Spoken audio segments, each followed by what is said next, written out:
Hola hermanos, el día de hoy 26 de julio del 2025, sí, es sábado de la 16ª semana del tiempo ordinario, pero hoy tenemos una memoria obligatoria, vamos, con carácter más de fiesta, ¿no? Que es el día de San Joaquín y Santa Ana, los abuelitos del Señor Jesús.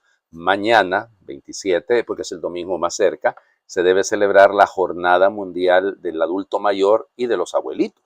Nosotros vamos a tener, por ejemplo, aquí una celebración hoy en la noche, para que sea víspera del 27, y el día de San Joaquín y Santa Ana, pues vamos a tener una celebración con los abuelitos. Claro, hay que estar, es una vocación, cuidado, es una vocación muy preciosa. Ok, vamos por partes porque lógicamente la Virgen Santísima y San José tuvieron padre y madre, ¿no? O sea, vamos, aquí no hay que andarse haciendo tanta revuelta con el asunto, es lógico. La tradición dice que se trata de Joaquín y Ana. Ahora, ¿de dónde viene todo esto? Porque en la Biblia propiamente no hay informaciones de este estilo, y si caemos en esos biblicismos, ¿no? En los que algunos se meten la sola escritura, pero entendida de una manera tan ridícula, van a decir, ay, ¿dónde en la Biblia dice que Jesús tuvo abuelitos? No sé si me explico. Pues es evidente que los tuvo y que aunque no aparezca en la Biblia no significa que no haya existido. Entonces, ahora, lo que sí tenemos son algunos escritos apócrifos. Recuerden que la palabra apócrifo significa oscuro, espúreo, no legítimo, es decir, son documentos que la iglesia conoció, algunos son contemporáneos, efectivamente, tanto de los evangelios como de las cartas de Pablo, algunos, pero no fueron considerados canónicos. Sí, algunos que son muy tardíos, ¿no? Ya son del siglo tercero y siglo cuarto, y entonces ahí se ve, y algunos también no proceden ni siquiera del cristianismo, ¿no? Sino del mundo gnóstico, y bueno, igual. El tema es que las dos fuentes principales para hablar de Joaquín y Ana son el protoevangelio de Santiago, y ayer que lo hemos celebrado, Santiago el Mayor, y el pseudo evangelio, el pseudo Mateo, no el pseudo evangelio de Mateo. Entonces de ahí viene. Entonces, ¿qué se nos dice? Bueno, que Ana es hija de un tal Ashar y ella es hermana de esta Esmeria, y esta Esmeria es la mamá de Santa Isabel. ¿Okay? Por lo tanto, Esmeria es la abuela de Juan el Bautista, digamos, para que nos entiendan. Joaquín, por el contrario, es descrito siempre como un hombre virtuoso, que tenía muchas tierras, que era de una persona muy adinerada, y que mucha de su ganancia la entregaba a la gente más pobre. Durante 20 años, Joaquín y Ana lamentablemente no pueden tener hijos, no podían haber tenido descendencia. Entonces aquí viene, ¿no? la parte bella del asunto. En una ocasión que va Joaquín al templo a ofrecer sus cosas y a regalar las ofrendas, pues lo detiene un tal Rubén. ¿Qué vamos a hacer con el tal Rubén? Que ahí se describe, es que miren, aparece como que si fuera un sacerdote, pero podría también ser sencillamente un fariseo, ¿no? Bueno, que lo detiene y le dice que tú no puedes entrar aquí, ¿no? Pues tus ofrendas no van a servir de nada porque tú no tienes descendencia. Solo las grandes personas en Israel han tenido descendencia. Entonces el pobre hombre, humillado, no quiere ni siquiera regresar a su casa y se va para una de sus propiedades, prácticamente en el desierto. Allá estuvo 40 días y 40 noches y implorando al Señor para que pudieran tener hijos. Ana, por su parte, cuando se entera de que Joaquín se ha ido en esa misma situación, pues también pasó sus días en oración, pues se les aparece el ángel. Aquí podemos hablar de, porque hay algunos que incluso llegan a decir el ángel Gabriel. Bueno, la verdad es que no dice un ángel, se les aparece por separado y les advierte que van a ser padres, ¿no? Que van a tener. Y además les dice claramente que la niña que van a tener será muy importante para Israel porque va a cambiar la historia. Bueno, y entonces se encuentran ambos en la puerta de la casa. Y entonces ahí viene el asunto, ¿no? Porque hay algo, los relatos son muertos de la risa, ¿no? Algunos dicen que sencillamente se dieron un beso ahí en la puerta, sería la puerta hermosa, ¿no? En Jerusalén, y desde ahí entonces se vendrá Ana a quedar embarazada y entonces tendrá a María. Solo que, cuidado, Ana le había prometido al Señor en su oración que la criatura que naciera, pues se la iba a consagrar al Señor. Bueno, y entonces ya les digo, por eso ustedes ven en algunos cuadros que aparece el beso de Joaquín y Ana ahí junto a la puerta, y de ahí vendrá, justo es la puerta por donde Jesús luego va a hacer su entrada en la ciudad santa el domingo de Ramos, ¿no? Bueno, entonces Ana da a luz a María, y la niña pues evidentemente tuvo unos padres extraordinarios, y la casa de ellos, y ahí es donde hoy en día queda la Basílica de Santa Ana, era junto a la piscina de Bethesda o Badasda, acuérdense que es el término,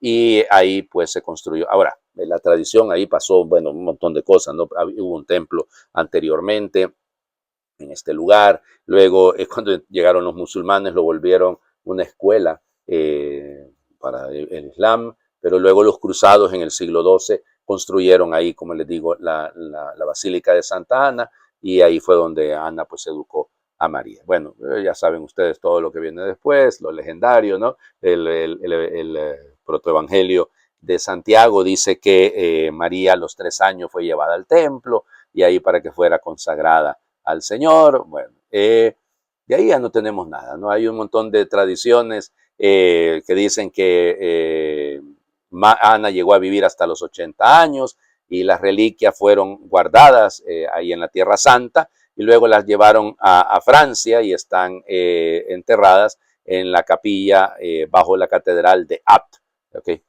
Vaya usted a saber, insisto, es decir, esas reliquias las descubrieron, y supuestamente ha habido algunos milagros producto de eso. Bueno, ya les digo, es una cosa, evidentemente el culto a estos abuelitos del Señor Jesús primero se fue desarrollando en Oriente y luego fue trasladado a Occidente. Ya para el año 1481 el Papa Sixto IV introdujo la fiesta de Santa Ana, y la memoria litúrgica quedó el 26 de julio, porque la tradición dice que ese fue el día de la muerte de ella. Cuidado, porque en un inicio solo se mencionaba a Ana, no se mencionaba a Joaquín. Para 1584 el Papa Gregorio XIII ya pondrá una misa en el misal, valga la redundancia, en el misal romano, a Santa Ana, y esa se fue extendiendo por todas partes. El culto a Santa Ana fue muy difundido, sobre todo en ambiente francés. Basta pensar en el Canadá, por ejemplo, que son herederos precisamente de este culto. El tema es que ya para 1510, Julio II va a introducir a San Joaquín, ¿ya? Solo que lo colocaban el 20 de marzo. Y entonces estaba la fiesta de Santa Ana el 26 de julio y el 20 de marzo la de San Joaquín. Con la reforma del Concilio Vaticano II, pues juntaron a los viejitos y entonces los dejaron el 26 de julio. Ahí viene la celebración. Las lecturas, propias, propias, evidente. Entonces, el libro del Eclesiástico, capítulo 44, versículo 1 y luego del 10 al 15. Hagamos el elogio de aquellos hombres ilustres que fueron nuestros padres. Ellos fueron misericordiosos y sus obras no se han olvidado. Se perpetúan en sus descendientes y estos son la rica herencia que han dejado. Sus hijos siguen fieles a la alianza y sus nietos también, gracias a ellos. Su gloria jamás se extinguirá. Sus cuerpos fueron sepultados en paz y su nombre durará eternamente. Que proclamen los pueblos su sabiduría y los alabe dignamente la asamblea. Palabra de Dios. Te alabamos, Señor. Bueno, este texto ya nos habla de una cosa bella, ¿no? Porque se nos está hablando de los hombres ilustres. Ustedes dirán, bueno, pues está hablando de varones. Vamos, es el mundo hebreo que evidentemente subraya el papel del varón, pero vamos, estamos sus hijos, sus nietos, es bonito esto, ¿no? Recuerden que, de hecho, fíjense que por ejemplo, en el ritual del matrimonio, la bendición que se hace sobre los esposos antes de que ellos se acerquen al altar por primera vez como esposos, que veas los hijos de tus hijos. Claro, en el mundo hebreo, hoy en día yo conozco gente que llega a ver a sus bisnietos, y qué bonito, ¿no? Eso. Porque vamos, pero hoy en día la longevidad está más marcada, ¿no? Hay un poquito más de la esperanza de vida es un poco más prolongada, y también que cuando ocurre, porque no siempre pasa en nuestras sociedades, eso no pasa tan a menudo hoy en día, que pues los matrimonios jóvenes tienen hijos muy jóvenes, pero eso no está pasando, lamentablemente. Ahora, voy al tema. Entonces, esta imagen de ver los hijos de tus hijos es una esperanza de poder ver prolongada la descendencia. Recuerden la importancia que hay en los pueblos semíticos, en los pueblos del Oriente Próximo y del Oriente Medio, de la descendencia. De hecho, ustedes saben que dependiendo de la rama hebrea de donde se proceda, el mundo sefardí es España, o askenazi, ¿no? O sea, cualquiera, bueno, esos son más en el oriente de Europa, pues la línea de descendencia, en el caso del mundo sefardí, según entiendo, la descendencia la marca la mamá, mientras que en el mundo askenazi es el papá. Si me equivoco, discúlpenme, por eso lo leí hace ya mucho tiempo. Y aunque me equivoque, es importante, ¿no? O sea, es importante marcar esa descendencia, darse cuenta que hay una continuidad y que esta continuidad importa muchísimo, importa muchísimo. Por eso el elogio que se hace de nuestros antepasados. Qué bello, ¿no? Cuando uno escucha, a mí me ha tocado, hace poco me tocó, platicando con una paisana de mi papá, que es también pues de mi abuelo. Mi abuelo se llamaba Juan Ángel, yo me llamo igual que él. Entonces se puso a platicarme de mi abuelo y lo que me decía de mi abuelo, vamos, me dejó, es que don Juan Ángel era tal y tal y tal. Yo me sentía muy feliz. Yo sé que mi abuelo también tenía sus defectos como los tengo yo, pero qué bello cuando a uno le hablan bien de sus antepasados. Y qué honra tan grande, honra a tu padre y a tu madre hasta que se mueran, ¿no? ¿Cómo que hasta que se mueran? Nada, nada, la memoria de nuestros padres, de nuestros abuelos, de nuestros antepasados debe perdurar para siempre. Y esto pasa, insisto, porque la riqueza de su memoria pasa porque nosotros podamos vivir con las obras que ellos hicieron. Sus obras no se han olvidado, claro, porque se perpetúan en el actuar y en la manera de proceder. Horrible es, y discúlpenme, eso sí, eso sí ya es completamente la vuelta del calcetín, cuando, al contrario, ¿no? Los hijos, los nietos, no le llegamos ni al talón a nuestros abuelos. Qué feo, a mí también me ha pasado en alguna ocasión que escucho decir, no de mi familia, gracias a Dios, pero sí por fuera, que dicen, imagínese padre, fulano de tal, ¿se acuerda usted del papá? Qué hombre más extraordinario. ¿Se acuerda usted de la mamá? Y mire cómo salió ese pícaro. Qué doloroso, ¿no? Piénsenlo, es muy doloroso. Vamos al Evangelio. El Evangelio ya lo leímos. ¿Cómo que ya lo leímos, padre? Sí que lo hemos leído porque resulta ser que ¿se acuerdan cuando escuchamos el jueves fue? Sí, el jueves, sí, hace poquito, pues. Cuando escuchamos el relato de la explicación que empieza a dar el Señor Jesús sobre la parábola del sembrador, pues eso está aquí, solo que solo leemos 2 versículos. Entonces, Mateo capítulo 13, versículos del 16 al 17. En aquel tiempo Jesús dijo a sus discípulos, dichosos ustedes porque sus ojos ven y sus oídos oyen. Yo les aseguro que muchos profetas y muchos justos desearon ver lo que ustedes ven y no lo vieron, y oír lo que ustedes oyen y no lo oyeron. Palabra del Señor. Gloria a ti, Señor Jesús. Pues evidente, ¿no? Aquí estamos hablando de Joaquín y Ana como aquellos que son la prueba viviente de que las promesas que se han hecho a los antepasados se cumplen en ellos. Imagínense, yo por eso tengo ese cuadrito que tengo ahí atrás. Está precioso porque ahí están Joaquín, Ana, José y María. De hecho, María tiene al niño en sus brazos y se lo está enseñando a Santa Ana. Qué bonito, ¿no? O sea, ellos vieron lo que Israel soñó, lo que Israel esperaba. Bueno, de eso se trata, ¿no? Bueno, entonces vamos por partes. ¿Qué es lo que está detrás del asunto, ¿no? Bienaventurados, dichosos ustedes, les dice el Señor Jesús a los discípulos.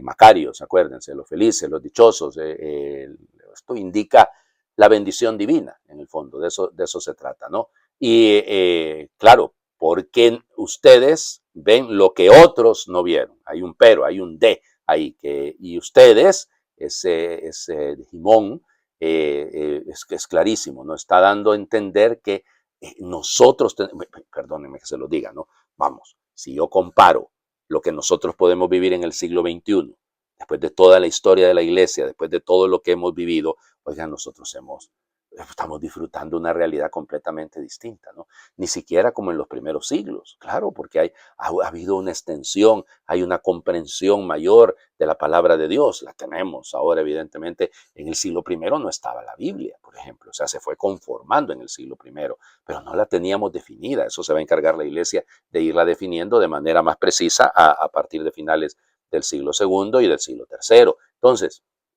esto es bello, ¿no? Nosotros también podemos, hoy oftalmoi, ¿no? Los ojos, ¿no? Esos ojos, Aquí no se trata de los ojos que ven en el sentido sencillamente físico, ¿no? No estamos hablando de la luz que penetra en el... No, estamos hablando del sentido espiritual, ¿ya? Porque ustedes ven, y aquí aparece el verbo aquel, pues, muchas veces se los he explicado, el verbo blepo, que es percibir, es llegar a profundizar, en blepo es ya meterse en el asunto, ¿no? Pero el blepo es percibir, es ver, pero con una mirada de profundidad, ¿no? Y oír, ya, kaita, ota, jimón, lo que ustedes oyen, ota, ¿se acuerdan? Yo me acuerdo cuando otorrino, me acuerdo de pequeño cuando mi mamá me enseñaba a decir otorrinolaringólogo. Madre de Dios, ¿qué es esa vaina? Otos, ¿no? Es el oído, ¿no? Y entonces, porque ustedes acuo, el verbo escuchar, ¿no? Solo que el verbo acuo, acuérdense que no solo significa escuchar, sino significa obedecer. Porque ustedes oyen lo que otros quisieron oír y ahora no lo oyen. Incluso los profetas, ¿ya? Los justos, los dicaioi, es decir, aquellos que, los santos, la gente piadosa, ellos no lo vieron, pero ustedes, ellos lo desearon fervientemente, epiteme sang, dice él, es ese deseo profundo, ese es un ansia, ¿ya? Y claro, como está en aoristo, es un ansia prolongada, o sea que viene por siglos de siglos. Bueno, y nosotros, gracias a Dios, sí logramos ver, ¿ya? Sí logramos a esa visión espiritual, al idein, a ver, el orao, llegar a ver plenamente. Y por eso el hablepete, lo que ustedes ven, cayo eidón, lo que no lo vieron, ustedes sí lo alcanzan a ver. A ver, ¿qué quiero decir con esto? Y perdón que a veces me quedo mucho tiempo en la idea de lo que dice el griego, pero para que entendamos el texto, ¿no? Y nosotros tendremos un deseo ardiente, fuerte, de escuchar, de ver, porque podemos estar una hora santa, ¿no? Y viendo ahí al Santísimo, pero nada, no hay un deseo por estar ahí. Escuchamos la palabra de Dios, escuchan ustedes, tanta gente que hoy en día, gracias a Dios, hay tantas posibilidades, ¿no? De escuchar la palabra de Dios. Los que no pueden ir a misa, pues pueden escuchar una meditación por aquí, por allá. Y tantos hermanos y hermanas que hacen bellísimas, como les diría, explicaciones de la palabra de Dios. La mía es además, ya, pero igual, entonces, ¿cuánta oportunidad? Y somos agradecidos con nuestros antepasados. La fe no nos la dimos nosotros, oye, alguien nos la dio. Yo agradezco la fe de mis abuelos, la transmisión de la fe que le dieron a mi madre, a mi padre. Es decir, sin eso no estaría yo aquí. Digámoslo de otra manera.